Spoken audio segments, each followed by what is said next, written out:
There are some important things you need to consider before you leave for exchange. In our last video, we discussed what you need to obtain for transfer credit results. What about the when, where, and how of making sure things go smoothly? In this video, we will discuss how to submit your courses and will elaborate on what you need to do for quicker transfer credit results. When?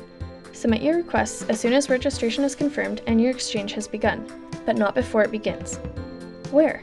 Everything takes place on the Go Global Transfer Credit portal. Make sure you know where to find it. You can either navigate to the transfer credit page on the Go Global or UBC Student Services website, or just go ahead and search for UBC Transfer Credit Portal on your favorite search engine. How?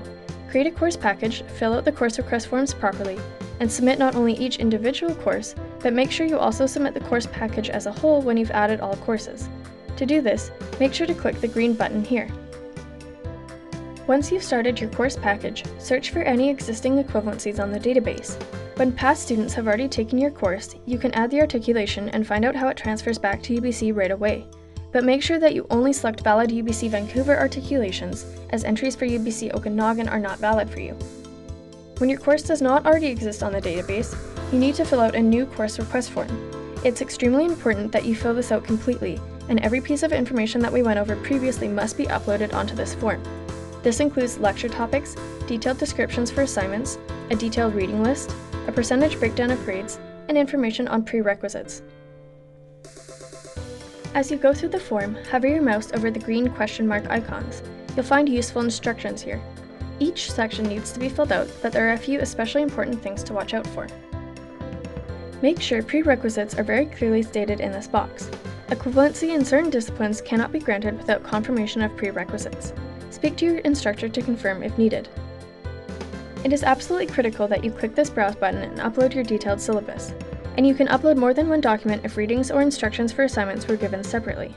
Try to upload PDF or MS Word documents. Some images might be acceptable, but only if the resolution is high enough and the text is legible. Again, we cannot stress this enough.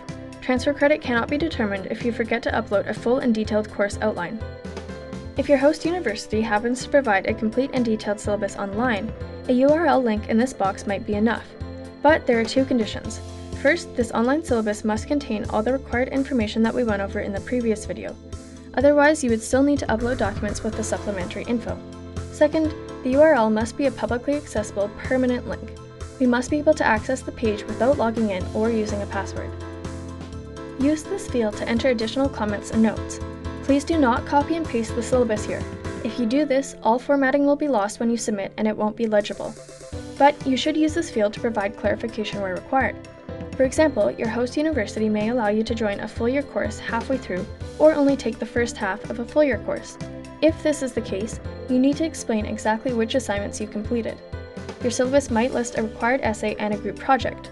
Confirm whether you completed only one or both.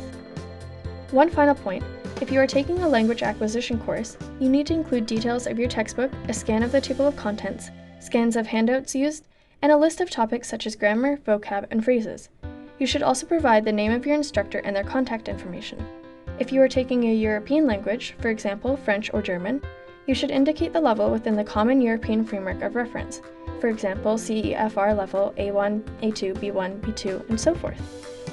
After you've submitted the course request forms and the course package, transfer credit evaluation begins. Remember that it takes time for evaluators to thoroughly review your courses and make decisions. Submit your courses early on during your exchange and go back to the transfer credit portal to check for updates. While studying abroad, you want to make the most of your exchange. In our videos, we've gone over what information you need to obtain during your exchange and how to properly submit your requests. This will help ensure courses get articulated on time, that you make progress in your degree, and that you stay right on track for graduation. If you need more help with course selection or degree planning, check Degree Navigator or speak with an advisor.